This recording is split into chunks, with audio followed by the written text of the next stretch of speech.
वालेकुम वरहमतुल्लाहि वबरकातुहू। आज हम विजुअल स्टूडियो कोड जितना भी हम पढ़ेंगे, आगे जितने भी प्रोग्रामिंग वगैरह करेंगे पाइथन की और आर प्रोग्रामिंग की, वो सारे के सारे विजुअल स्टूडियो कोड के ऊपर पढ़ेंगे। अब विजुअल स्टूडियो कोड को समझने के लिए पहले आपको उसका कंप्लीट इंट्रोडक्शन देना पड़ेगा मुझे, कि बेसिकली विजुअल स्टूडियो कोड है क्या और वो किस तरीके से काम करता है। और ये बहुत ईजी, बहुत यूज़र फ्रेंडली है, और ये कह लें कि आसान लफ्ज़ों में कि ये बहुत ही कोई आसान चीज़ है। बाकी अगर आप दूसरे एडिटर्स देखें, वे यानी कि जो डिटेल्ड एडिटर्स होते हैं वो काफ़ी टिपिकल और ये कह लें मुश्किल किस्म के होते हैं। तो हम फ़िलहाल यहाँ पे बात करते हैं। तो सबसे पहले तो मैं क्या एक काम करता हूँ, मैं इसको थोड़ा सा बड़ा कर देता हूँ। मैं कंट्रोल प्लस प्लस का बटन दबाता हूँ। कंट्रोल प्लस के जैसे बटन दबाऊंगा, ये थोड़ा यहाँ पर ये थोड़ा सा बड़ा होना शुरू हो जाएगा। ये देखिए, ये देखिए। तो मेरे ख़्याल से इतना काफ़ी है कि आपको कम से कम नज़र आ रहा होगा कि मैं क्या क्या कर रहा हूँ। अब आप उल्टी साइड पर ही नहीं, इस अपनी बाईं जानिब देखेंगे तो यहाँ पर आपको एक नेविगेशन बार नज़र आ रहा है। यानी कि ये बेसिकली आपकी, इसको हम एक्टिविटी बार कहते हैं। यानी कि हम अपने जो जितने हम काम कर रहे होते हैं वो बेसिकली इस जगह पे हो रहे होते हैं। तो यहाँ पर एक्सप्लोरर है, यहाँ पे आपका सर्च है, यहाँ पर आपके सोर्स कंट्रोल है, इसी तरीके से यहाँ पर रन एंड डीबग है, इसी तरीके से यहाँ पे एक्सटेंशंस हैं, और यहाँ पे पाइथन है। पाइथन चूँकि मैं इसके अंदर इंस्टॉल कर चुका हूँ तो इसलिए वहाँ पर ये इस तरह की सिचुएशन है। तो अगर मैं इसके ऊपर क्लिक करता हूँ तो आपके सामने ये एक्सप्लोरर खुल जाएगा, जहाँ पे हम नेविगेट करेंगे मुख्तलिफ़ फ़ोल्डर्स के अंदर। यहाँ से मुख्तलिफ़ फ़ोल्डर्स के अंदर जाएंगे और एटसेट्रा। ये सर्च बार है, यहाँ पर आपको कोई चीज़ सर्च करनी होगी, यानी कि अपने फ़ोल्डर के अंदर या with in the visual studio code, तो आप यहाँ पे सर्च कर सकते हैं। ये बेसिकली सोर्स कंट्रोल है, जहाँ पे हम गिट या गिटहब की वो बनाएंगे यहाँ पर यूआरएल, या फिर अपनी अपनी वेब, ये जितनी भी हमारी कोडिंग है इसको क्लोन करेंगे इस तरीके से। इसके आगे हम जाके डिटेल में बात करेंगे।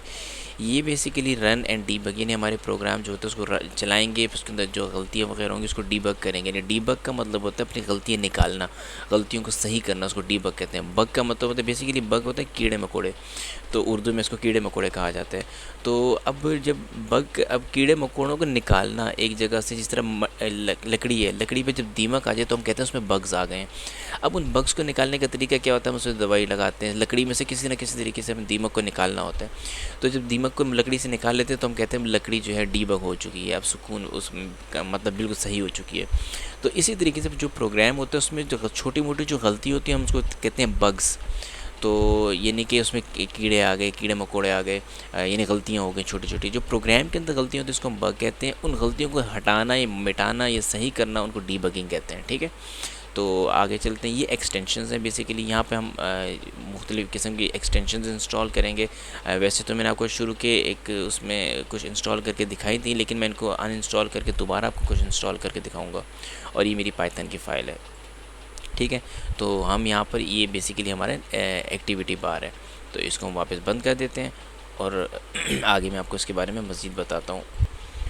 अच्छा, अब तो सबसे पहले मैं क्या करूँगा, सबसे पहले मैं यहाँ पे अपने फ़ोल्डर में जाने की कोशिश करूँगा। यानी कि मैं ओपन फ़ोल्डर करूँगा, और ओपन फ़ोल्डर करने के बाद जहाँ पर मेरी जितनी भी इंफॉर्मेशंस हैं, यहाँ पे पाइथन ट्यूटोरियल्स वगैरह जो मैंने बनाने हैं, तो मैं इस न्यू फ़ोल्डर में चला जाऊँ, या माई इंस्टॉलेशंस पे चले जाऊँ, या फिर जिधर भी, मतलब जो मैं इसको रखना चाहता हूँ। तो मैंने फ़रहान पाइथन ट्यूटोरियल्स आप लोगों के लिए बनाया है, तो मैं इस फ़ोल्डर को सेलेक्ट कर लेता हूँ। जैसे ही मैं इस फ़ोल्डर को सेलेक्ट करूँगा तो मेरे पास पाइथन में ये फ़ोल्डर खुल जाएगा। देखिए, यानी कि यहाँ पर ये मेरे पास ये फ़ोल्डर खुल चुका है। अब इस फ़ोल्डर के अंदर मैंने एक सब फ़ोल्डर बनाया है पाइथन इंट्रोडक्शन का। पाइथन इंट्रोडक्शन के पीछे वहाँ पे मैंने थोड़ा सा कोड वगैरह लिखा हुआ है, तो उस कोड को मैं थोड़ा मिनिमाइज़ कर दूँगा, छोटा कर दूँगा। जहाँ पे आप मेरे टर्मिनल देख रहे हैं कि कितना बड़ा ये टर्मिनल यहाँ पे लिखा हुआ है, इसको मैं थोड़ा स्मॉल करता हूँ इसकी सेटिंग्स में जाकर। तो उसके लिए ये सारी चीज़ें हैं। बेसिकली बस ये मैंने आपको बताना था कि मैं फ़ोल्डर में किस तरीके से नेविगेट करूँगा। लेट्स से अगर मैंने यहाँ पर एक पाइथन का फ़ोल्डर, जिसके अंदर जो मैंने भी आपके सामने सेलेक्ट किया, इसके अंदर मैंने एक सब फ़ोल्डर बनाया हुआ है पाइथन इंट्रोडक्शन के नाम से। अब पाइथन इंट्रोडक्शन जो है, इसको मैं क्या करूँगा, इसको मैं सबसे पहले यहाँ पे लेट्स से मैंने आपको कोई फ़ोल्डर बनाना है। लेट्स से मैंने एक फ़ोल्डर बनाना है, इसको मैं यहाँ पे थोड़ा बैक करता हूँ, इसको मैं इस तरह कर लूँगा। इधर मैं क्लिक करूँगा तो यहाँ पर अब जो है मैं यहाँ पर फ़ोल्डर जैसे क्लिक करूँगा तो ये इसके अंदर फ़ोल्डर नहीं बनाएगा बल्कि इसके अंदर फ़ोल्डर बनाएगा। यानी जो मेरी मेन डायरेक्टरी है, जो मेरा मेन फ़ोल्डर है, जो मेरा सबसे ज़रूरी फ़ोल्डर है जिसके अंदर बाकी सारे फ़ोल्डर्स मौजूद होंगे, उसके अंदर ये फ़ाइल बना देगा। लेट्स से मैंने एक फ़ाइल बनाई, मैंने कहा फरहान, ठीक है, मैंने फ़रहान लिख दिया। अब जैसे मैंने फ़रहान लिखा तो यहाँ पे एक नया फ़ोल्डर बनाया, लेकिन मैं चाहता हूँ कि मैं फ़रहान के अंदर फ़ोल्डर बनाऊँ, तो मुझे यहाँ पे क्लिक करना पड़ेगा। जैसे क्लिक करूँगा तो इसका एरो हेड नीचे की तरफ आ गया, यानी नीचे की तरफ शो कर रहा है। अब मैं यहाँ पे कोई फ़ोल्डर बनाऊँगा तो मैं कहूँगा फ़रहान सब फ़ोल्डर, फ़रहान सब फ़ोल्डर, ठीक है। मैंने फ़रहान सब फ़ोल्डर पे क्लिक कर दिया तो ये फ़रहान के सब फ़ोल्डर में चला गया। अब मैं चाहता हूँ इसी के अंदर फ़रहान के सब फ़ोल्डर के अंदर मैं फ़ाइल बनाऊँ, तो मैं इसको इसी तरीके से नीचे रख के यहाँ पर एक फ़ाइल क्रिएट करूँगा। यहाँ पर मैंने उसका नाम लिखा फ़रहान। अब पाइथन की मैंने फ़ाइल बनानी तो मैं यहाँ पर लिखूँगा डॉट पाई। पाइथन बेसिकली जो पी वाई मैंने लिखा है डॉट पी वाई, ये पाइथन की फ़ाइल की एक्सटेंशन है। यानी कि जो आप पाइथन की फ़ाइल जितनी बनाएंगे वहाँ पे आपको पी वाई लिखना पड़ेगा। तो इसके ऊपर लिख के मैंने जैसे क्लिक किया तो ये मेरे पास फ़रहान पाइथन की फ़ाइल बन गई। तो कहने अब इसको मैं आपको फिज़िकली दिखा देता हूँ कि मैंने किस तरीके से किया है यहाँ पर। तो इसको मैं अगर चले जाता हूँ यहाँ पे फ़रहान पाइथन ट्यूटोरियल्स के अंदर चले जाता हूँ तो ये देखिए मैंने फ़रहान का फ़ोल्डर बनाया था, फिर फ़रहान का सब फ़ोल्डर बनाया था और यहाँ पे ये देखिए मेरी पाइथन की फ़ाइल बन चुकी है। तो इसको मैं विजुअल स्टूडियो कोड से भी खोल सकता हूँ, इसको मैं पाइथन से भी खोल सकता हूँ। खैर, तो लेट्स से मैं इसको अगर खोलूँगा तो ये देखिए मैं राइट हैंड पे क्लिक करूँगा, राइट हैंड पे क्लिक करने के बाद ओपन विद कोड भी कर सकता हूँ। 2-3 मैंने आपको पहले तो मैंने आपको डायरेक्ट यहाँ से सॉरी मैं आपको बताना भूल गया। तो फ़रहान जो है ये यानी कि ये देखिए ये मेरी main directory Farhan Python tutorials के नाम से। तो फ़रहान पाइथन ट्यूटोरियल्स के नाम से मेरे पास मेन फ़ोल्डर है, इसके अंदर मैंने भी आपके सामने फ़रहान क्रिएट किया था और उसके अंदर सब फ़ोल्डर क्रिएट किया था फ़रहान सब फ़ोल्डर के नाम से। और यहाँ पे देखिए फ़रहान पाइथन की फ़ाइल मैंने बनाई हुई है। तो इस फ़ोल्डर को आपको ये नहीं कि अगर मैं फ़रहान डायरेक्ट यानी कि इधर अगर मैं इधर आता हूँ डायरेक्ट इधर मैं इस फ़ोल्डर को डायरेक्ट मैं ओपन करना चाहता हूँ वीएस कोड से। लेट्स से मैं इसको यहाँ से थोड़ा सा देर के लिए क्लोज़ करता हूँ, ये मैंने क्लोज़ कर दिया।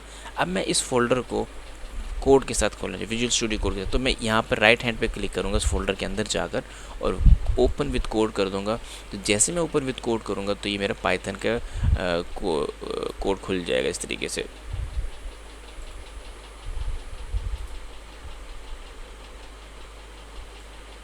तो ये देखिए मेरे सामने खुल चुका है। तो खैर ये मैंने आपको सिर्फ समझाने के लिए था, इसको मैं डिलीट कर देता हूँ क्योंकि इस वक्त मेरी ज़रूरत नहीं है। ये इसको मैं मूव टू रिसाइकल बिन कर देता हूँ, इस फोल्डर को भी मैं रिमूव कर देता हूँ, yes remove to recycle bin. और ये मेरे पास main folder introduction to with Python. अब सबसे पहले तो आपको ये देख के बहुत अजीब लग रहा होगा इतना बड़ा बड़ा क्या है, इसको मैं छोटा कर देता हूँ, कोई इतनी इशू वाली बात नहीं है। आप यहाँ पे व्यू जाइए, व्यूज पे कमांड जाइए और यहाँ पर ओपन यूज़र सेटिंग जेसन, यानी आप इसको इस तरह भी लिख सकते हैं। यहाँ पे लिखा आपने ओपन यूज़र सेटिंग, ठीक है। ओपन यूज़र सेटिंग पे जाएंगे तो यहाँ पे क्लिक कर देंगे तो आपके पास फ़ाइल खुल गई।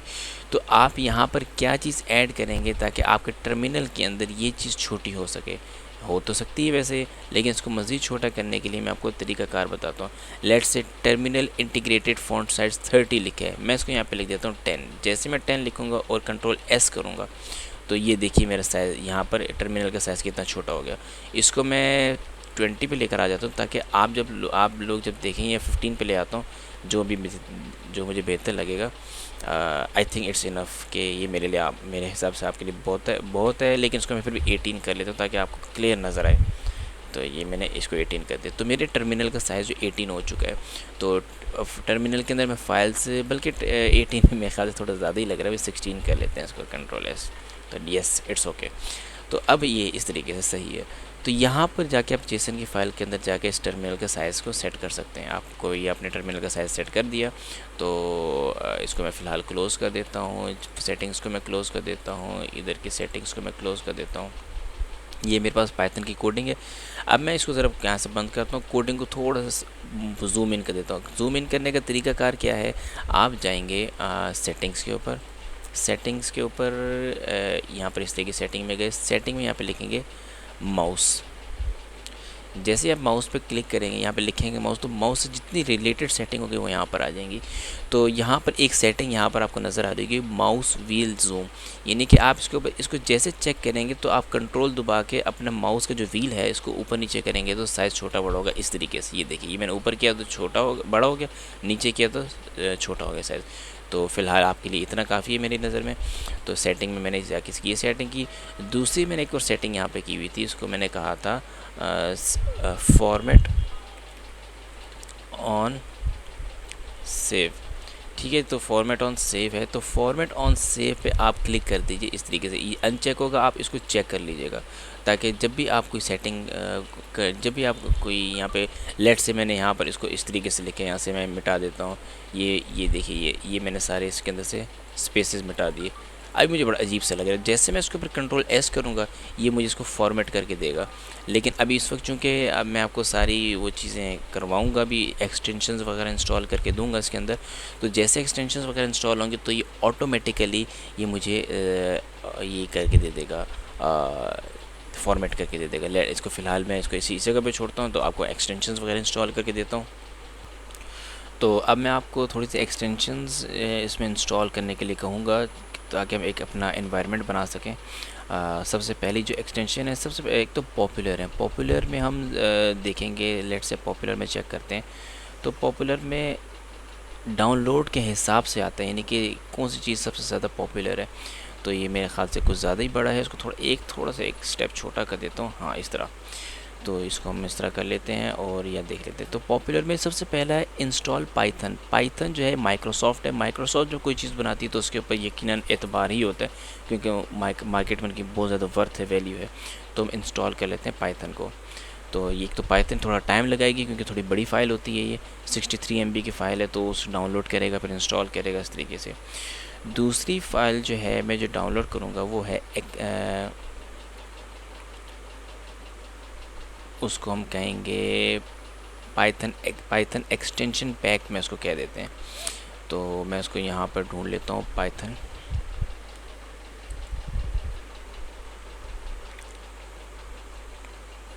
तो यहाँ पे पाइथन है, तो Python for visual studio code. अच्छा, ये याद रखिएगा, जहाँ पे ये येलो निशान होता है इसका मतलब होता है कि ये जो एक्सटेंशन है इसको मेंटेन नहीं किया जा रहा। एक मतलब को बनाने वाले ने इसको बना के छोड़ दिया, अपडेट नहीं किया, तो इसलिए हम इसको रिकमेंड कहते हैं कि इसको इंस्टॉल ना कीजिए। इसी तरीके से पाइथन प्रीव्यू जो मैं लास्ट टाइम आपको ढूंढ के दे रहा था तो मुझे मिल नहीं रही थी, वो ये पाइथन प्रीव्यू है। तो बेसिकली ये आप देखें, उसकी पाइथन प्रीव्यू के साइड पर भी एक छोटा सा निशान बना हुआ है कि ये मेंटेन नहीं की जा रही, इसलिए इसको ना इस्तेमाल किया जाए। तो हम क्या करते हैं फ़िलहाल पाइथन के एक्सटेंशन पे चले जाते हैं, एक्सटेंशन पैक पर। और इस एक्सटेंशन पैक के अंदर हमारे पास कितने ऑप्शन, 7 ऑप्शन हैं।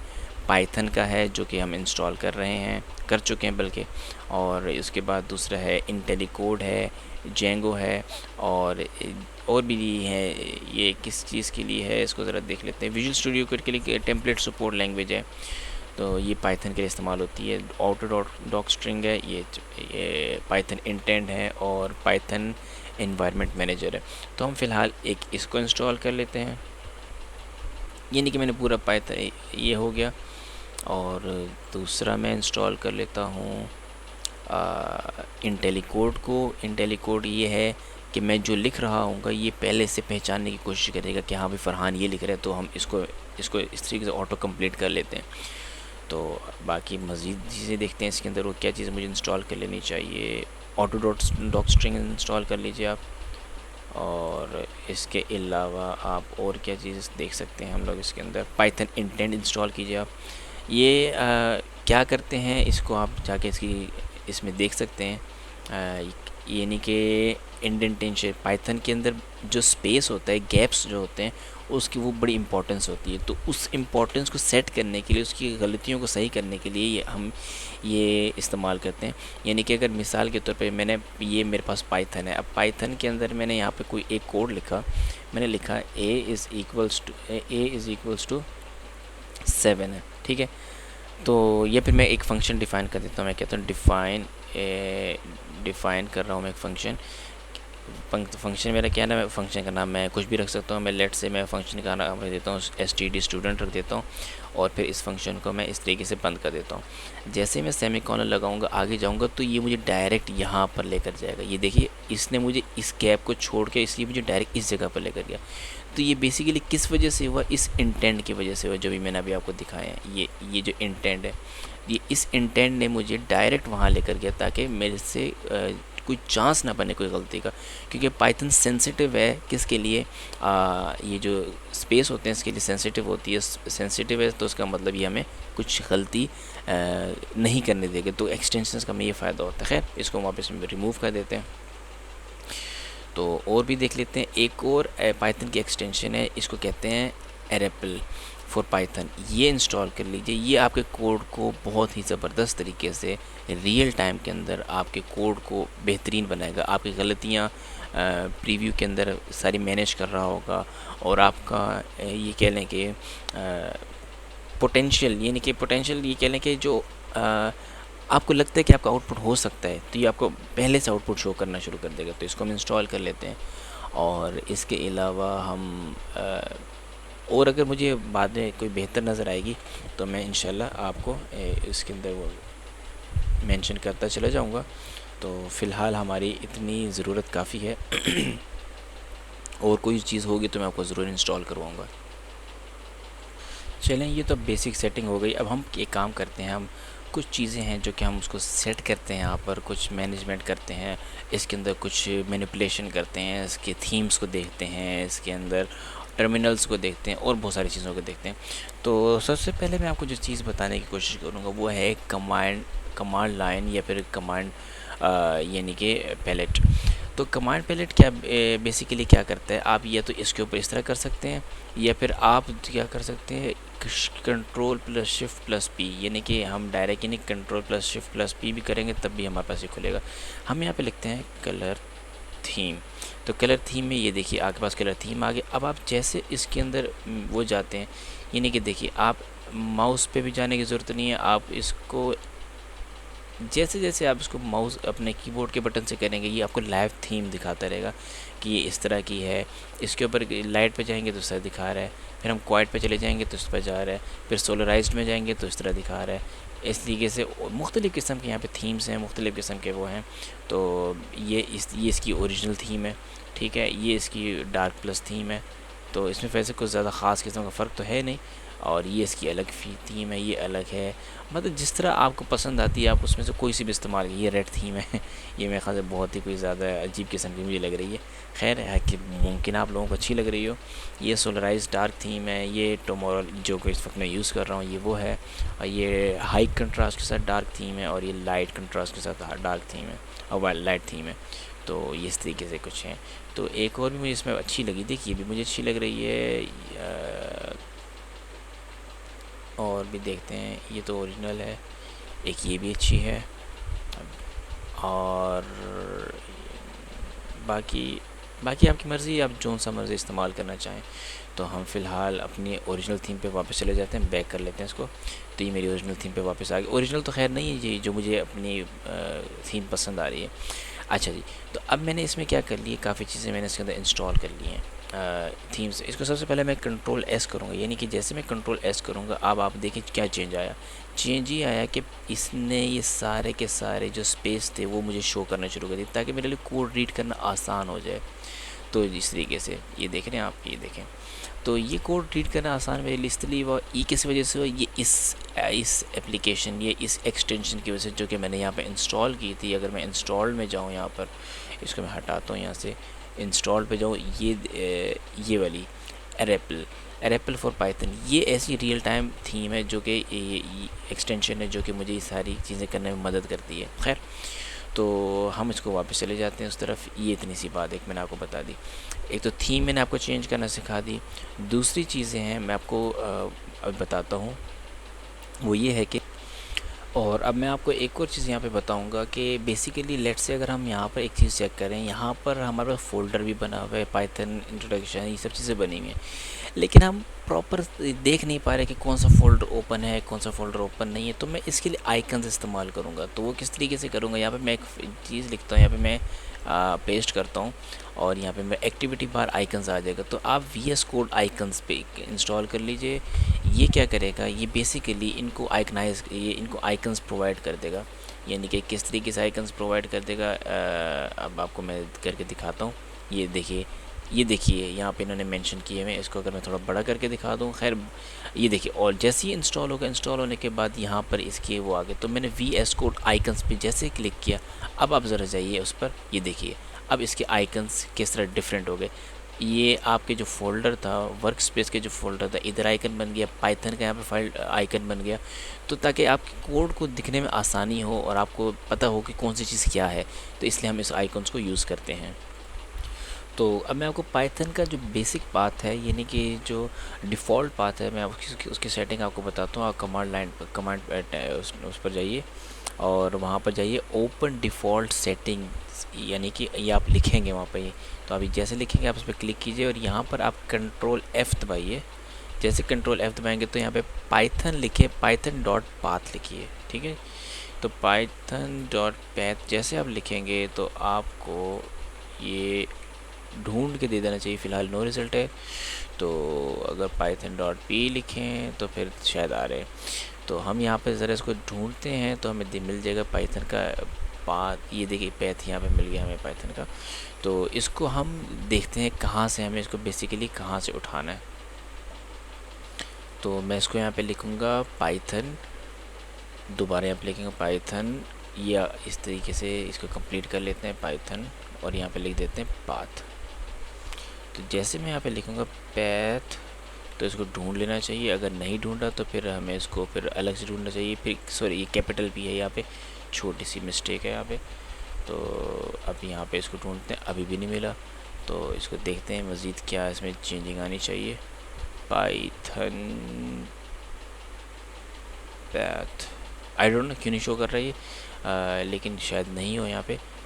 खैर वो यहाँ पर इसने डिफ़ॉल्ट सेटिंग में शो नहीं किया हुआ। तो आप एक काम कीजिए, इसको सेट करने के लिए तो आप जाइए यहाँ पर आप सेटिंग्स पे, यहाँ पे ये भी जो गियर आइटम बना है, इस गियर आइकन के ऊपर आप सेटिंग पे क्लिक करें। सेटिंग पे आप जैसे क्लिक करेंगे आपको कोने में एक आइकन नज़र आ रहा होगा, इस आइकन पे क्लिक कर लें। यहाँ पे जेसन, यानी अगर आप इसको होवर करेंगे, होवर करने का मतलब कि ये नहीं, इसके ऊपर आप जब माउस लेकर आएंगे तो यहाँ पे लिखा होगा ओपन सेटिंग। ओपन सेटिंग जैसे आएगी आप यहाँ पर एंटर कीजिए।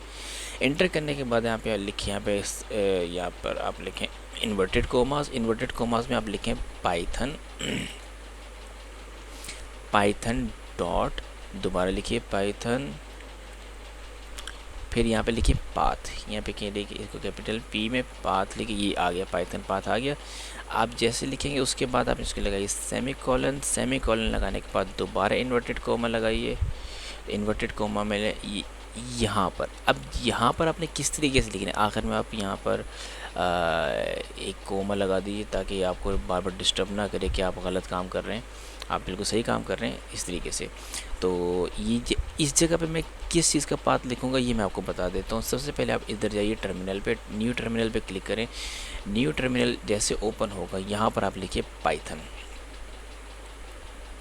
जैसे पाइथन आप लिखेंगे तो आपकी पाइथन यहाँ पे ओपन हो चुकी है। इस पाइथन के अंदर आप जाके लिखिए इंपोर्ट,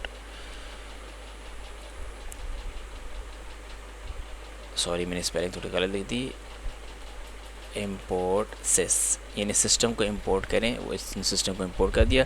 अब आप लिखिए सिस डॉट एग्जीक्यूटेबल, यानी एग्जीक्यूटेबल।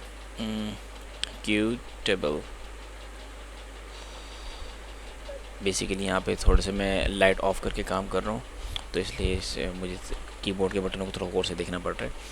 अच्छा, तो आप जैसे एग्जीक्यूटेबल लिखेंगे तो यहाँ पे इंटर जैसे करेंगे तो हमें पाइथन का एग्जैक्ट पाथ बता देगा। ये देखिए, इसने आप पाइथन का हमें एग्जैक्ट पाथ बता दिया। आप इसको कोमा से हटाकर, यानी जो सिंगल कोमा इसके अंदर जितना हिस्सा उसको कॉपी कर लीजिए, यानी कि यहाँ से लेकर आपने यहाँ पे किया और कंट्रोल C दबा दीजिए। ये आपने दबा दी कंट्रोल C। अब वापस आप चले जाइए ऊपर सेटिंग में, यानी कि जो आपने सेटिंग डॉट जेसन खोली थी, इस जगह पे आप वो पाइथन का पाथ ये ऐड कर लीजिए, यानी कंट्रोल V कर दी और कंट्रोल S कर दें। जैसे आप कंट्रोल S करेंगे तो आपका अब ये जब भी कोई पाइथन की फ़ाइल चलाएगा, आपका पाइथन का प्रोजेक्ट चलाएगा, तो ये इसी पाइथन की फ़ाइल पर जाएगा जहाँ पे पाइथन आपकी मौजूद है, इंस्टॉल हुई है। ठीक है जी। तो हम यहाँ पर इसको लिख देते हैं एग्जिट, ये पाइथन से बाहर आ गया, ठीक है जी। तो ये मैंने इसकी यहाँ पे सेटिंग कर, इसको कंट्रोल एस कर लेते हैं। आगे मैं आपको मज़ीद सेटिंग्स बताता हूँ। मैं आपको एक मतलब दोबारा बता देता हूँ कि हमने इसको सेटिंग डॉट जेसन को कैसे एक्सेस करना है। आपने क्या करना है, आपने जाना है यहाँ पे बिल्कुल उल्टी नीचे की तरफ उल्टी साइड पर आपने जाना है। यहाँ पे गियर का आइटम नज़र आएगा, उसको जिस पे मैनेज लिखा हुआ है, सेटिंग्स पे आप क्लिक करेंगे। यहाँ पे जाइएगा सेटिंग्स पे, सेटिंग पे आप जैसे जाएंगे तो सेट यहाँ पर इस जगह पर, ये जो जहाँ पे मेरा माउस है इस जगह पर एक Jason open settings dot bracket के लिखा जेसन लिखा होगा, आपने इस पर क्लिक करना है। जैसे आप क्लिक करेंगे तो आपके पास ये सेटिंग्स खुल जाएंगी जो कि आपकी अपनी चेंज की हुई सेटिंग्स हैं। तो इसमें हमने क्या किया भाई, हमने सबसे पहले थीम चेंज की हुई है, नाइट ब्लू की थीम चेंज की हुई है। हमने टर्मिनल का जो साइज़ है वो हमने 16 रखा है, ये देखिए 16 साइज़ इसका मौजूद है यहाँ पर। अच्छा, हमने जो जूम लेवल है माउस का इसको हमने 2 किया हुआ है, ठीक है। इसको हम ऊपर मज़ीद कम भी कर सकते हैं और बढ़ा वो भी कर सकते हैं। दूसरा है एक्सटेंशन जो है ऑटो अपडेट फॉल्स कर दिए हैं, इसको ऑटो अपडेट नहीं होगी, लेकिन इसको कर दीजिए, इसको ट्रू कर दीजिए आप इसको, ताकि ये आपकी चीज़ें इंस्टॉल करता रहे, आपकी एक्सटेंशंस को अपडेट करता रहे। अच्छा, उसके बाद माउस व्हील जूम जो है, यानी माउस के आप कंट्रोल दबा के माउस को दबाएंगे तो फिर सॉरी माउस का जो व्हील होता है उसको दबाएंगे तो आपकी ये जूम इन जूम आउट करेंगे, ठीक है जी। और इसी तरीके से फॉर्मेट ऑन सेव, ये मैंने कहा था तो ये ट्रू किया हुआ है मैंने। और VS कोड के मैंने आइकन्स इंस्टॉल किए हैं और मैंने पाइथन का पाथ बता दिया, ठीक है जी। तो ये मैंने कुछ बेसिक सेटिंग्स की हुई हैं यहाँ पर। अच्छा, अब मैं आपको बताऊंगा कि इंटरप्रेटर बेसिकली क्या होता है। जो आप पाइथन को जितना भी कोड लिखेंगे उस कोड को, यानी कि मिसाल के तौर पे लेट से मैंने कोड लिखा, अब इस कोड को रीड करके उसको सॉल्व करने वाला या उसको चलाने वाला जो ये यानी कि जो सिस्टम होता है उसको इंटरप्रेटर कहते हैं। इंटरप्रेटर और एक होते कंपाइलर होते हैं, एक होते हैं interpreter. Interpreter line by line code को पढ़ता है और उसको एग्जीक्यूट चेक करते चले जाते हैं, उसको चलाते हुए उसको चलाते हैं। ए को अगर ए मैंने ये पुट कर दिया तो वो ए को मेंशन कर देगा, बी को करूँगा बी को उसको पढ़ लेगा, सी को पढ़ लेगा सी को पढ़ेगा, डी करने के बाद इस सारी लाइनों को पढ़ने के बाद एट दी एंड उसको प्रिंट कर देगा। तो ये जो लाइन बाय लाइन इसको जो रीड कर रहा है, प्रिंट कर उसको फिर समझ रहा है, समझने के बाद कंप्यूटर के अंदर उसको कन्वर्ट कर रहा है, तो उसको इंटरप्रेटर कहते हैं। तो अब ये जो सिस्टम इंटरप्रेटर है उसको हम सेलेक्ट करने के लिए कुछ एक छोटा सा काम करेंगे, वर्चुअल इन्वायरमेंट क्रिएट करेंगे। उस वर्चुअल इन्वायरमेंट को क्रिएट करने के लिए बड़ा सिंपल सा सादा सा काम होगा, वो आपको मैं बता देता हूँ। सबसे पहले तो आप टर्मिनल में चले जाइए, न्यू टर्मिनल पे क्लिक करें आप, और न्यू टर्मिनल पे आपने जैसे क्लिक किया, ये देखिए ये मेरे पास न्यू टर्मिनल है। इस न्यू टर्मिनल पे मैं लिखता हूँ पाइथन, आप भी एग्जैक्टली इस तरीके से लिखिएगा, पाइथन -m, फिर इसके लिखेंगे वी का मतलब वर्चुअल, ENV का मतलब इन्वायरमेंट, फिर दोबारा लिखिए VENV, ठीक है, वर्चुअल इन्वायरमेंट। इसके लिखने के बाद आप क्या कीजिए, इसको आप एक छोटा सा आप इसको इंटर कर दीजिए, जैसे आपने यहाँ पे लिखा इसको आप इंटर कर दीजिए। इंटर ये थोड़ा सा टाइम लेगा वर्चुअल इन्वायरमेंट क्रिएट करने के लिए। और वर्चुअल इन्वायरमेंट करने के लिए ये देखिए इन्होंने कहा we notice a new virtual environment has been created, do you want to select it for the workspace. हम कहेंगे येस, ठीक है, हमने येस कर दिया ताकि हमारा वर्चुअल इन्वायरमेंट जो है उसको वो मैनेज कर सके, करना शुरू कर दे, ठीक है। तो ये वर्चुअल इन्वायरमेंट क्रिएट हो गया। अब आपको जो यानी कि पाइथन का जो इंटरप्रेटर ऑटोमेटिकली जो VS कोड ने वो कर लिए, पकड़ लिया है, या फिर उसको VS कोड ने जिसको समझ लिया है, जो VS कोड ने उसको बाय डिफ़ॉल्ट उसको यूज़ करेगा, वो ये रखा है। ये देखिए हमने यहाँ पे कोने में वर्चुअल इन्वायरमेंट जो है पाइथन का 3.8 या आपका 3.10 आ रहा होगा, मेरा 3.8 आ रहा है। तो इसने इसको यहाँ पे सेलेक्ट कर लिया, यानी कि इस तरीके से देखिए। तो यहाँ पे अगर मैं यहाँ पे लिखता भी हूँ, लेट से मैं यहाँ पे व्यू में जाके कमांड पैलेट में लिखता हूँ, मैं यहाँ पे लिखता हूँ सेलेक्ट इंटरप्रेटर। ये सेलेक्ट इंटरप्रेटर पे लिखे थे, इन्होंने ऑटोमेटिकली इस पाइथन को सेलेक्ट किया हुआ है, देख रहे हैं। तो ये मैंने अपना इन्वायरमेंट क्रिएट कर लिया ताकि आगे जाके मैं आहिस्ता आहिस्ता वर्चुअल इन्वायरमेंट में अपनी कोडिंग कर सकूँ। और इसको पहचानने का आपके पास तरीका क्या है कि आपकी वर्चुअल एनवायरनमेंट बन चुका है, वो ये है कि आपके पास जो आपका पाथ का फोल्डर होगा जहाँ पे आपने सारे वर्क स्पेस आप काम करेंगे, वहाँ पे एक वर्चुअल एनवायरनमेंट का एक सेटअप बन जाएगा इस तरीके से। तो ये आपका एनवायरनमेंट बन चुका है, इसी फोल्डर के अंदर बन चुका है। तो ये इसकी निशानी है कि आपका वर्चुअल एनवायरनमेंट क्रिएट हो चुका है। और दूसरी निशानी ये है कि ये कोने में आपको मेंशन कर रहा होगा कि आपके पाइथन के जो वर्जन है उसके साथ वर्जन एनवायरनमेंट शो कर रहा है। ठीक है जी, तो आगे चलते हैं हम लोग। अच्छा, मैं आपको एक एक्सटेंशन डाउनलोड करवाना भूल गया, उसके लिए वो ज़रूरी आप कीजिएगा। आप एक्सटेंशंस पे जाइए और एक्सटेंशन पे यहाँ पे लिखिए पाइलेंट। पाइलेंट यानी कि जो आप गलती वगैरह करेंगे, यानी कि इसमें मिसाल के आपने कोई कोड लिखा, कोड में आपने गलती कर दी, लेट से मैं भी आपको समझाता हूँ कोड की मैं गलती क्या है। इसको मैं इंस्टॉल पहले कर लेता हूँ, उसके बाद मैं आपको समझाता हूँ कि गलती किस अंदाज़ में हो सकती है, किस तरीके से हो सकती है। तो जैसे इंस्टॉल होता है उसके बाद फिर हम इंशाल्लाह इसको एक छोटे से कोड की तरफ जाएंगे और ये इस तरीके से करेंगे। तो पहले तो सेटिंग्स वगैरह को क्लोज़ कर देता हूँ मैं, और यहाँ पे मैं इसको एक्सटेंशन जो पायलट की जो मैंने इंस्टॉल हो चुकी है इसको मैं कर लेता हूँ कि लेट से मैं यहाँ पे लिख देता हूँ प्रिंट विद आउट ब्रैकेट, यानी कि स्पेस, और ये मैंने लिख दिया इस तरीके से। मैं इसको इंटर कर देता हूँ। अब जैसे ही मैं इंटर करूँगा, क्या ये मुझे प्रिंट करके देगा? ठीक है, हाँ वो बोलेगा हम कर देते हैं इसको, वो हमसे ये पूछेंगे ऑटो पैप आपने इंस्टॉल करना है, हम कहते हैं यस करो भाई इंस्टॉल कर दो। तो पिप पे जाके यानी कि कमांड खुद ही लिखेगा, खुद लिखने के बाद एक उसको इंस्टॉल करना शुरू कर देगा। तो ये देखिए इसने ऑटो पैप 8 को इंस्टॉल करना शुरू कर दिया, तो ये इंस्टॉल हो चुका है। ठीक है जी, तो इसको हम बाद में देखेंगे जो क्या क्या कह रहे हैं। इसको हम कर देते हैं CLS, ताकि मेरी टर्मिनल थोड़ा साफ़ सुथरा नज़र आए। अच्छा, तो अब मैंने यहाँ पे जैसे कंट्रोल S किया, इस तरह कंट्रोल S किया, और अब मैंने इंटर करने के बाद उसको कोड को चलाऊँगा। जैसे मैं कोड को चलाऊँगा तो मुझे सिंटैक्स एरर दे देगा। वो कहेगा भाई आपने जो प्रिंट है, प्रिंट के बाद आपने सही नहीं लिखा, क्या आप ये print.d लिखना चाह रहे थे? यानी पहले मैंने इस तरह ही लिखा हुआ था ना, यानी कि पहले मैंने प्रिंट लिखा, प्रिंट के बाद मैंने ब्रैकेट लगाया था, फिर डी लिखा था, यहाँ से मैंने ब्रैकेट हटाया। तो कह रहे यार ये आप क्या कर रहे हो, क्या आपका मतलब ये था लिखने का, जो आपने प्रिंट -d लिखा है? तो मैं कहूँ हाँ यार मेरा मतलब तो ये था। तो ये फिर मैं यहाँ पे क्या करूँगा, इसको मैं यहाँ पे यानी कि इसको मैं शिफ्ट को करके इसको पेरेंथीसिस के अंदर लगा देता हूँ। तो जैसे लगाऊंगा तो इसके अंदर आ गया। अब जैसे वो उसके अंदर आएगा तो अब कंट्रोल S करूँगा तो सेव हो जाएगा। ठीक है, अब देखिए उसने सब कुछ मेरा ओके कर दिया। तो अब मैं इसको जैसे रन करूँगा, अब वो मेरी पाइथन की फ़ाइल को चला देगा। मैं ए को कहता हूँ अली स्पेस के देखिए इंटर दे दिया, फिर समी स्पेस देखिए इंटर कर दिया मैंने, फिर शामी और मैंने एंटर कर दिया। देखिए उसने फिर मुझे तीनों नाम एक साथ प्रिंट करके दे दिए।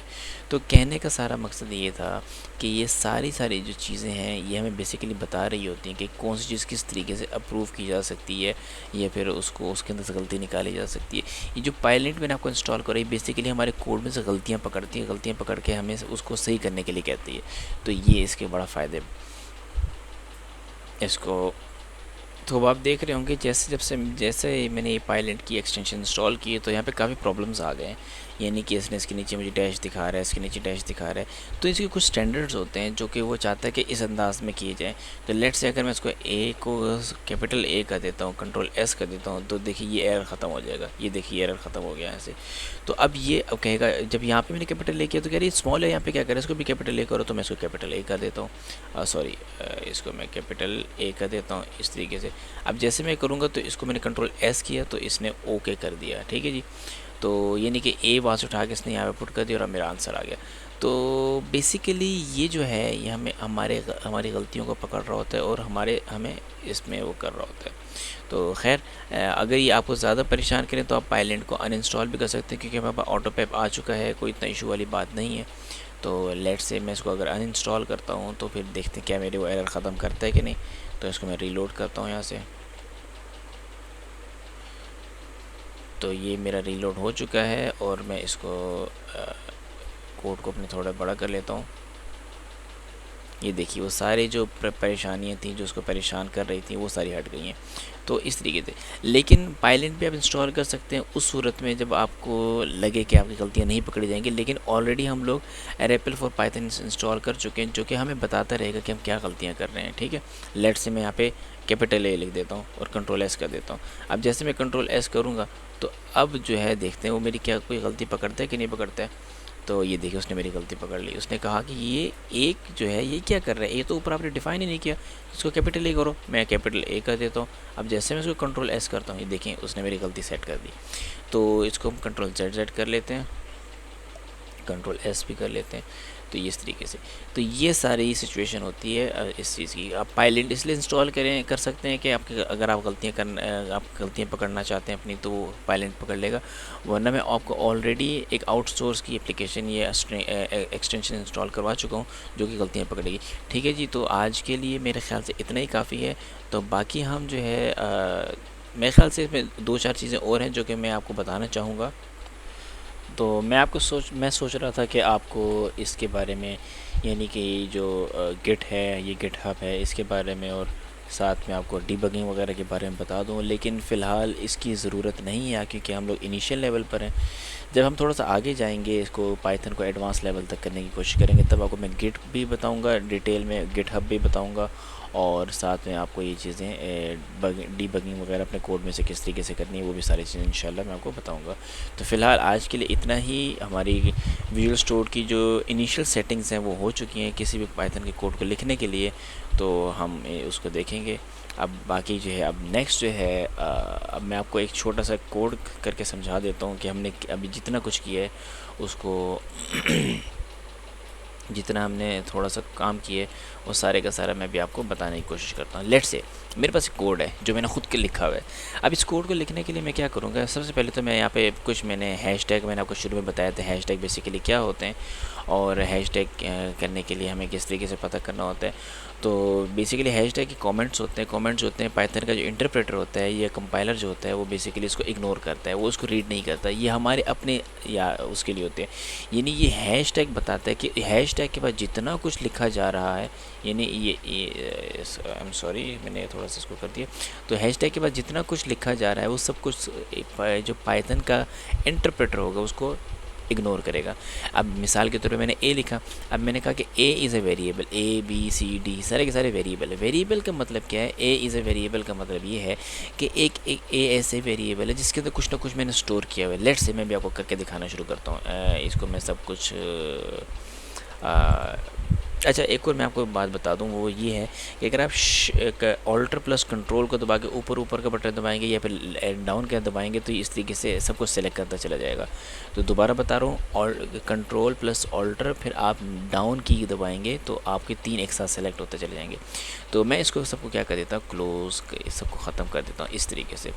अब लेट्स से मैंने सब ए की वैल्यू मैं रखता हूँ 5, बी की वैल्यू रखता हूँ मैं 6, और इसकी तरीके से सी की वैल्यू मैं रखता हूँ 7। अब मैंने इसकी जब वैल्यूज़ रखी तो मैंने कहा कि भाई प्रिंट कर दो डी को। तो मैं जैसे इसको फाइल को रन इन टर्मिनल करूँगा, यानी कि इसको मैं अगर run current file in terminal करूँगा तो मेरी फ़ाइल को टर्मिनल के अंदर करने के बाद मुझे एरर दे रहा है। एरर क्यों दे रहा है, किस तरह दे रहा है, इसको हम ज़रा देखते हैं कि नहीं, वो सॉरी, वो किसी और बात का एरर था, वो हमें किसी और चीज़ के बात बता रहा था। बेसिकली ये देखिए 18 उसने हमें आंसर दे दिया। इसको मैं अगर क्लियर कर लूँ सी एल एस का, तो मेरा क्लियर हो गया। अब मैं इस पाइथन फाइल को रीड करता हूँ, देखो इसने मुझे 18 आंसर दे दिया। तो 18 इसने जो मुझे आंसर दिया है, इसको मैं थोड़ा अगर बड़ा कर दूँ, अगर आपको नज़र आ रहा है तो ओके है, अच्छी बात है। अगर नहीं नज़र आ रहा तो फिर मैं इसको मज़ीद बड़ा कर देता हूँ। इस तरीके से इसको यहाँ पर हम जाते हैं सेटिंग्स पे जाने के बाद जिस तरह मैंने आपको पहले बताया जेसन की फ़ाइल पे क्लिक करेंगे। यहाँ पे जो मैंने टर्मिनल का साइज़ 16 किया हुआ है इसको मैं 18 कर देता हूँ। तो कंट्रोल एस किया मैंने, कंट्रोल एस किया, देखिए इसका साइज़ बड़ा हो गया। तो हम जाते हैं वापस इस पर। तो मैंने क्या किया है, मैंने एक बेसिकली वेरिएबल है। वेरिएबल का मतलब होता है कि इसके अंदर चेंजिंग की जा सकती है। जिस तरह आप जाते हैं फ्रूट के पर जाते हैं, फ्रूट्स ख़रीदने जाते हैं, तो फ्रूट में वो कहते हैं हमारे पास वेराइटी ऑफ फ्रूट्स है, यानी मुख्तलिफ़ किस्म के फ्रूट हैं। तो इसी तरीके से ए जो है एक वेरिएबल है। वेरिएबल का मतलब है ये अपने अंदर मुख्तलिफ़ वैल्यूज़ को स्टोर कर सकता है, अपने अंदर मुख्तलिफ़ वैल्यूज़ को अपने अंदर ऐड कर सकता है। तो मैंने इस ए के अंदर 5 ऐड कर दिया, बी के अंदर मैंने 6 ऐड कर दिया, सी के अंदर मैंने 7 ऐड कर दिया, और डी के अंदर मैंने इन तीनों को ऐड करके इनको प्लस कर दिया, और फिर आखिर में मैंने प्रिंट करके डी करवा दिया कि इसके ऊपर डी कर दो। तो मैंने इसका आंसर जब निकाला तो इसने मुझे आंसर देखा 18, ये देखें मुझे इसने आंसर 18 दे दिया। लेकिन ये तो बहुत लिमिटेड स्कोप है। लिमिटेड स्कोप का मतलब ये है कि भाई ये अगर फ़रहान अगर 5 6 7 ऐड करना चाह रहा है तो सिर्फ फ़रहान ऐड कर सकता है, बाकी दूसरा कोई बंदा ऐड ही नहीं कर सकता। सलीम भी तो ऐड करना चाहता है, अब्दुल्ला भी तो ऐड करना चाहता है, इसी तरीके से हसीब भी ऐड करना चाहता है, और बहुत सारे लोग ऐड, हमज़ा भी ऐड करना चाहते हैं। तो भाई हम क्या करें, हम वो कहेंगे भाई हम इसके अंदर थोड़ी सी चेंज करते हैं, इस तरीके से चेंज करते हैं कि मैं इसको ये तीनों को मैं चेंज कर देता हूँ और यहाँ पे मैं लिख देता हूँ इनपुट। जैसे मैं इनपुट लिखूँगा और इसके आगे पेरेंथेसिस लगाऊंगा तो एक फ़ंक्शन आ गया मेरे पास। अब ये फ़ंक्शन बेसिकली क्या करेगा, ये फ़ंक्शन ये क्या एक छोटा सा ये काम करेगा कि वो कहेगा कि भाई आप कुछ भी वैल्यूज़ जो हैं इसमें डाल दो। बाय डिफ़ॉल्ट इनपुट जो होता है वो स्ट्रिंग होता है। स्ट्रिंग का मतलब क्या है, ये जब मैं आपको प्रॉपर पाइथन की कोडिंग समझाना शुरू करूँगा, जब आपको पाइथन डेमो में स्टार्ट करवाऊँगा तो मैं आपको स्ट्रिंग्स, डेटा, इसके डेटा स्ट्रक्चर्स वगैरह सारी चीज़ें इंशाल्लाह वक्त के साथ समझाऊँगा। तो बेसिकली इस वक्त आपको समझने की ज़रूरत है कि स्ट्रिंग बेसिकली अल्फ़ाबेट्स जो होते हैं, ये लेट्स से ये नीचे जो इधर आ जाते हैं, ये फ़रहान स्ट्रिंग है, पाइथन स्ट्रिंग है, ट्यूटोरियल स्ट्रिंग है, ठीक है। इसी तरीके पीएस स्ट्रिंग है, पीएसडी डॉट, ये सारे के सारे स्ट्रिंग्स हैं, ठीक है ना। अगर मैं लिख देता हूँ HS7 HHD, तो अब हम इसको थोड़ा सा मज़ीद इसको देख लेते हैं कि अब जो मैंने पाइथन कोड बेसिकली किया है, इस पाइथन कोड में मैंने क्या करना है। ये छोटा सा मैंने पाइथन कोड रखा है। अब मैं आपको बताऊंगा बेसिकली जो जितनी भी हमने सेटिंग वगैरह की है उसकी वजह क्या थी, क्या करने का इसके पीछे क्या रीज़न्स थे, वो मैं भी आपको बता रहा हूँ। अब बेसिकली सबसे पहले मैंने 3 लाइन से शुरू किया। 3 लाइनों के शुरू में मैंने हैश टैग लगाया। हैश टैग मैंने आपको शुरू में बताया था जब मैं पाइथन की आपको कमांड लाइन इंटरफेस में जब आपको पाइथन चलाना सिखा रहा था, ये बता रहा था वहाँ पर। तो पाइथन बेसिकली क्या, ये हैश टैग जो होते हैं बेसिकली कमेंट्स होते हैं। कमेंट्स जो होता है पाइथन का इंटरप्रेटर, यानी जो पाइथन के जो कोड को चलाने वाला होता है, प्रोग्राम को चलाने वाली डिवाइस होती है या उसका कंपाइलर होता है, इंटरप्रेटर होता है जिसको चला रहा होता है लाइन बाय लाइन, वो इस हैश टैग को की वजह से इस पूरी लाइन को इग्नोर कर देता है। इस पूरी लाइन को वो क्या कर देता है, इग्नोर। इग्नोर का मतलब है वो उस लाइन को रीड नहीं करेगा, प्रोग्राम के अंदर एग्जीक्यूट नहीं करेगा, प्रोग्राम के अंदर चलाएगा नहीं। ये अब मकसद क्या होता है हैश टैग का, हैश टैग का मकसद ये होता है कि जो प्रोग्राम लिखने वाला बंदा है या जो प्रोग्राम पढ़ने वाला बंदा है उसको समझ में आए कि इसने किया क्या किया हुआ है यहाँ पे, यानी इस काम के अंदर, इस प्रोग्राम के अंदर उसने जहाँ जहाँ पे ए इस्तेमाल किया उसने किया है। समझ रहे ना आप मेरी बात। तो ये बेसिकली कमेंट का काम होता है। तो अब मैंने यहाँ पे इस तरीके से कमेंट ऐड कर दिए। इंटीजर यहाँ पे मैंने कमेंट ऐड किए। इंटीजर का इंट का मतलब होता है इंटीजर्स, इंटीजर्स का मतलब होता है नंबर्स, ठीक है। इसी तरीके से मैंने str ऐड किया। str का मतलब अल्फ़ा न्यूमेरिक भी हो सकता है, अल्फ़ाबेटिकल भी हो सकता है, और भी इसमें स्पेशल कैरेक्टर भी आ सकते हैं, यानी इसको हम ये भी कह सकते हैं स्पेशल कैरेक्टर्स भी आ सकते हैं इसके अंदर, ठीक है। तो इसके अंदर स्पेशल कैरेक्टर भी आ सकते हैं और भी बहुत सारी चीज़ें आ सकती हैं, सिंबल्स वगैरह एट्सेट्रा। तो ये सारी बातें मैंने आपको इस तरीके से बता दी। अब उसके बाद मैंने यहाँ पर क्या किया हुआ है, देखिए यहाँ पर मैंने एक छोटा सा काम किया हुआ है। इसको मैंने पाइथन की 5 लाइन्स का कोड लिखा हुआ है। इस कोड को मैं आपको समझाने के लिए बेसिकली मैं क्या करूँगा, सबसे पहले मैं इस कोड को रिमूव करूँगा। मैंने यहाँ पे Ctrl+Alt दबा के अप एरो को मैंने दबाया, यानी ऊपर वाले एरो को मैंने दबाया तो उसने तीनों लाइन्स को एक साथ में सेलेक्ट कर लिया। Ctrl+Alt+ अप के एरो कीज़। मैं इसको सबको एक साथ रिमूव करूँगी क्योंकि मुझे अलग अलग लाइन्स को रिमूव करने से बड़ा प्रॉब्लम होगा यार, इतना ज़्यादा मैं कैसे रिमूव करूँ, ये करूँ वो करूँ। तो ये क्या करेगा, ये एक साथ सबको पकड़ के रिमूव कर देगा। ये फ़ायदा होता है इसका। अब मैं क्या करता हूँ, ए की वैल्यू में 5 रख देता हूँ, बी की वैल्यू में 6 रख देता हूँ और सी की वैल्यू में 7 रख देता हूँ।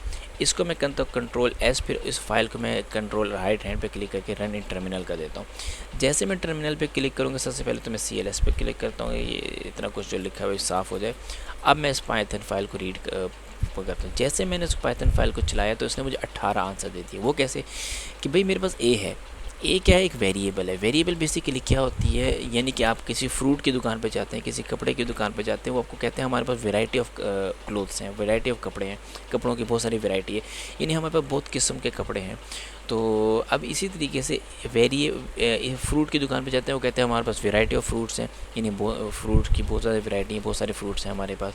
तो इसका मतलब है वैरायटी के अंदर बहुत सारी चीज़ें आ सकती हैं। तो बिल्कुल इसी तरीके से हम इसको वेरिएबल इसी तरीके से कहते हैं, इसीलिए कहते हैं क्योंकि इसके अंदर मुख्तलिफ वैल्यू स्टोर की जा सकती हैं। तो ये मतलब होता है वेरिएबल का। तो यानी इसके अंदर 5 भी स्टोर किया जा सकता है, उसमें 10 भी स्टोर किया जा सकता है, उसमें 100 भी स्टोर किया, उसमें कोई अपना कोई सेंटेंस भी स्टोर किया जा सकता है, कुछ भी स्टोर किया जा सकता है। तो इसी तरीके से ए बी सी डी चारों की चारों वेरिएबल्स हैं। ए वेरिएबल है, इसके अंदर मैंने 5 स्टोर किया, बी वेरिएबल है मैंने इसके अंदर 6 स्टोर किया, 7 वेरिएबल है मैंने इसके अंदर 7 स्टोर किया, डी वेरिएबल के अंदर मैंने इन तीनों को ऐड कर दिया, ए प्लस बी प्लस सी कर दिया। ये देखिए मैंने इस तरीके से कर दिया। तो जब मैंने इसके अंदर ऐड किया तो उसका आखिर में मैंने एक फंक्शन लगाया प्रिंट का। प्रिंट करने के बाद मैंने इसको डी को कहा कि आपने इन सबको ऐड करके प्रिंट कर दो, यानी इसको आउटपुट दे दो कि असल आंसर हमारे पास क्या आया है।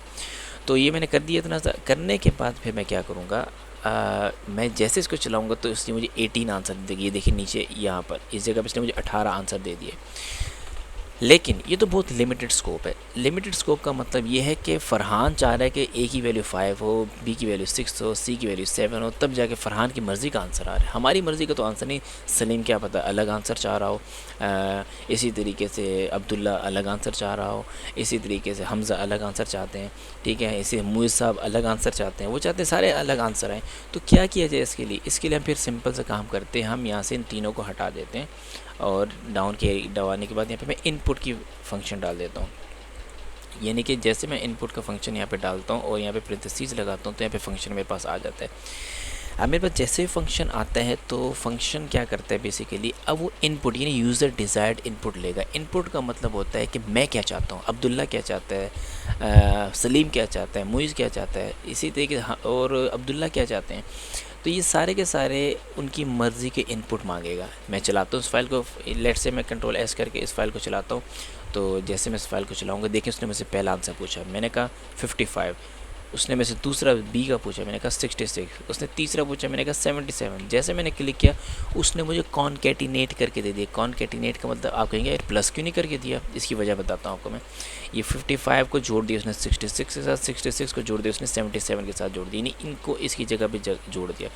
वजह क्या है, इनपुट फंक्शन जो होता है वो क्या करता है, इनपुट फंक्शन बुनियादी तौर पे जो उसका डिफ़ॉल्ट सेटिंग होती है, यानी उसकी जो बुनियादी सेटिंग होती है जिसके ऊपर उसको बनाया गया होता है वो स्ट्रिंग के ऊपर होती है। स्ट्रिंग जो होता है वो किस वैल्यू को स्टोर करता है, अल्फ़ा न्यूमेरिक को। अब मिसाल के तौर पे मैं आपको एक वैल्यू यहाँ पे स्टोर बताता हूँ। मैं कहता हूँ यार आप मुझे फ़रहान प्लस ये कादिर करके दिखाओ, यानी मेरा नाम फ़रहान कादिर है। तो आप मेरा आंसर क्या होना चाहिए, मेरा आंसर होना चाहिए फ़रहान कादिर, ठीक है जी। अब फ़रहान कादिर मेरा आंसर होना चाहिए, क्यों? क्योंकि मैंने इन दोनों वैल्यूज़ को आपस में जोड़ दिया, ठीक है। क्यों? स्ट्रिंग है, स्ट्रिंग जो आपस में जुड़ते हैं, जब स्ट्रिंग जुड़ते हैं आपस में तो इस तरीके से, यानी कि दरमियान में जो कादिर है ये और फ़रहान है आपस में एक नाम जुड़ जाते हैं। जुड़ने के बाद एक कॉनकैटिनेट के ये जो प्रोसेस होता है उसको कॉनकैटिनेशन का प्रोसेस कहते हैं, ठीक है। अच्छा, अभी कॉनकैटिनेट मैंने कर दिया तो इसी तरीके से जो वैल्यूज़ मैंने इसको यहाँ पर इनपुट में दी थी वो बाय डिफ़ॉल्ट स्ट्रिंग होती है। ये जो मैंने जितना भी लिखा है सारा स्ट्रिंग है, यानी कि इसके अंदर नंबर्स मैंने ऐड नहीं किए। अगर मैं नंबर ऐड कर भी देता हूँ तो लेट्स से मैं अगर इसके अंदर इस तरीके से नंबर ऐड करता हूँ, मैंने कहा 55 प्लस 66 इज़ इक्वल्स टू 55 66, यानी इसलिए आपस में जोड़ के दे दिए। क्यों जोड़ के दे दिए? क्योंकि ये स्ट्रिंग है। स्ट्रिंग जो होते हैं अल्फ़ा न्यूमेरिक नंबर भी हो सकते हैं, अल्फ़ाबेटिकल भी हो सकते हैं, स्पेशल कैरेक्टर भी हो सकते हैं, वो इनको आपस में जोड़ देते हैं, एक साथ मिला देते हैं। तो इनपुट का जो बेसिकली फंक्शन होता है वो क्या करता है, वैल्यूज़ को एज ए स्ट्रिंग कंसिडर करता है, अगर जब तक हम इसके अंदर कोई दूसरी वैल्यू मेंशन ना करें। अब आपको यहाँ पे अगर मैं इस प्रोग्राम को दोबारा चलाता हूँ, इसको मैं कमेंट आउट कर देता हूँ। अब मैंने इसको कमेंट आउट कर दिया। अब ये पाइथन का इंटरप्रेटर जो इसको रीड नहीं करेगा। अच्छा, अब क्या किया मैंने, इसको मैं दोबारा चलाता हूँ इस प्रोग्राम को। मैंने चलाया, आप कहते अब आप कहेंगे कैसे यार, हमें कैसे पता है कि प्रोग्राम चल रहा है, यहाँ पे तो कुछ है ही नहीं, यहाँ यानी इस जगह पे कुछ है ही नहीं, कैसे पता लगेगा प्रोग्राम चल रहा है। तो और वैसे ही प्रोग्राम चल रहा है क्योंकि मैंने इसके अंदर कोई कमेंट्स पास नहीं किए, यानी कि इस जगह मैंने कोई कमेंट्स पास नहीं किए। लेट्स से मैं यहाँ पे कोई कमेंट पास करता हूँ, यहाँ पे मैं तीनों के साथ एक साथ ही लिख देता हूँ कमेंट्स, और यहाँ पे आप इसको कमेंट्स में इस तरीके से भी लिख सकते हैं, यानी सिंगल कोमास में भी लिख सकते हैं, और आप इसको डबल कोमास में भी लिख सकते हैं इस तरीके से। तो हम इसको फ़िलहाल सिंगल कोमा में लेके चलते हैं। सिंगल कोमा में लिखते हैं, मैं कहता हूँ एंटर योर स्ट्रिंग। अच्छा, जैसे मैंने एंटर योर स्ट्रिंग लिखा तो एंटर योर स्ट्रिंग लिखा, अब यहाँ पे ज़ाहिर है एंटर योर स्ट्रिंग ए, फिर मैंने स्पेस दे दिया, एंटर योर स्ट्रिंग बी और स्पेस दे दिया, और फिर एंटर योर स्ट्रिंग सी और स्पेस दे दिया। जैसे ही मैं इसको कंट्रोल एस करके चलाऊंगा, ये देखिए अब इसने सॉरी कंट्रोल एस करके, इसको मैंने कंट्रोल एस करना है। अब मैं इसको चलाऊँगा इस प्रोग्राम को। ये क्या कर रहा है,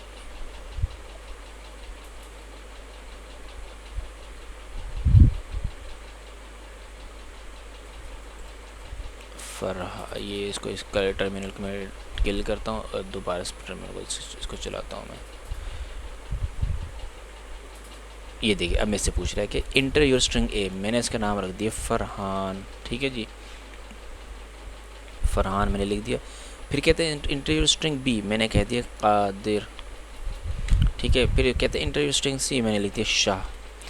तो जैसे मैंने इसको एंटर किया, इसने मुझे फरहान कादिर शाह ऐड करके दे दिया।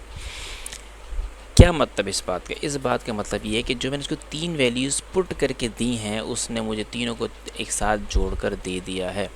एक बात, अच्छा जी, ये तो हमारा आंसर आ गया, ठीक है। मैं इसको चाहता हूँ कि मेंशन करूँ कि मैं स्ट्रिंग वैल्यूज़ है, यानी कि जो मैं लिखूँगा ये स्ट्रिंग होना चाहिए। वैसे तो इनपुट बाय डिफ़ॉल्ट स्ट्रिंग ही होता है, लेकिन अगर मैं इसको यहाँ पर मेंशन कर दूं कि स्ट्रिंग के अलावा कोई दूसरा नंबर लिख ही नहीं सकते, तो मैं इसके लिए यहाँ पे इसको पूरे को यहाँ पे लिख देता हूँ str, बल्कि तीनों को एक साथ करता हूँ।